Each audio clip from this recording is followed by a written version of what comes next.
Merhaba arkadaşlar, kanalıma hoş geldiniz. Bu soğuk kış aylarında size yardımcı olacak bir tarifle karşınızdayım. Boğaz pastili, öksürük, grip ve soğuk algınına birebirdir.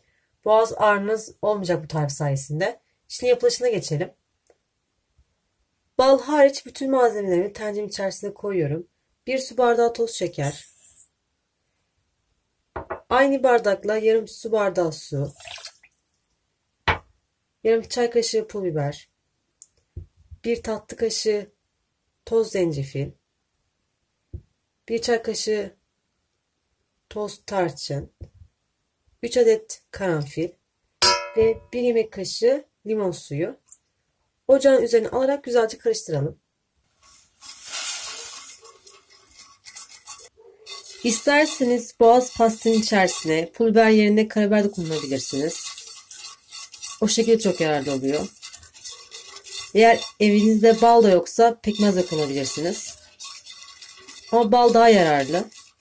Devamlı karıştıralım. Ocağım kısık ateşte.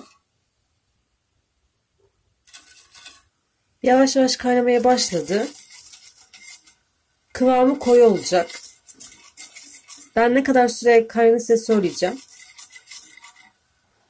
Bu tarifi yaparsanız boğaz ağrınız hemen geçiyor ve rahatlıyor. Soğuk algınlığına birebirdir. Çünkü içerisinde çok yararlı, faydalı bitkiler var. Tarçın olsun, zencefil olsun.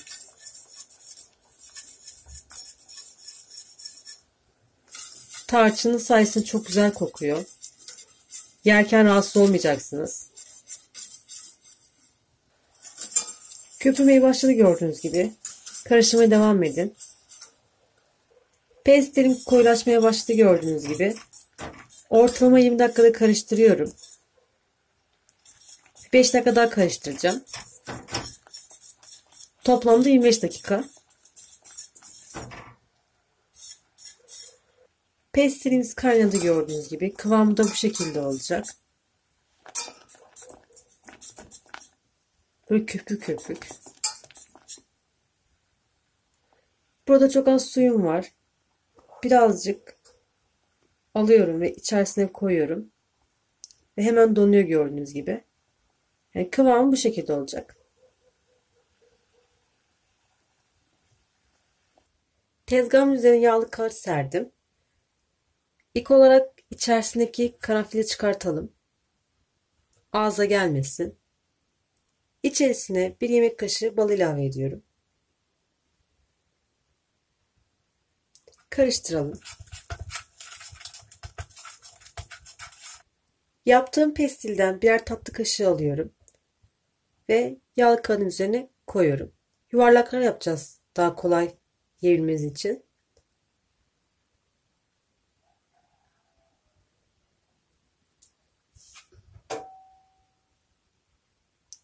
Biraz el oyalıyor.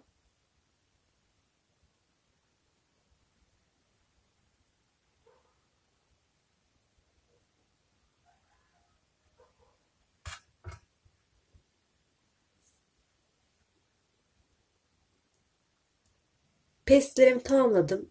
Eğer siz boşalttığınız zaman donarsa pestileriniz tekrar ocağınızı ısıtıp devam edebilirsiniz.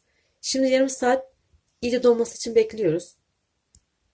Boğaz pestilerimiz dondu. Size kıvamını göstermek istiyorum. Aynı cam şekeri gibi.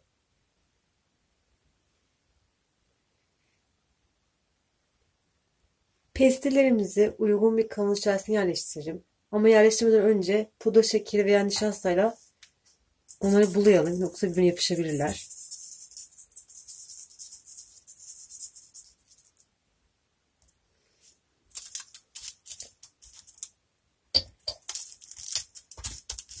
Gördüğüm çok rahat çıkıyor.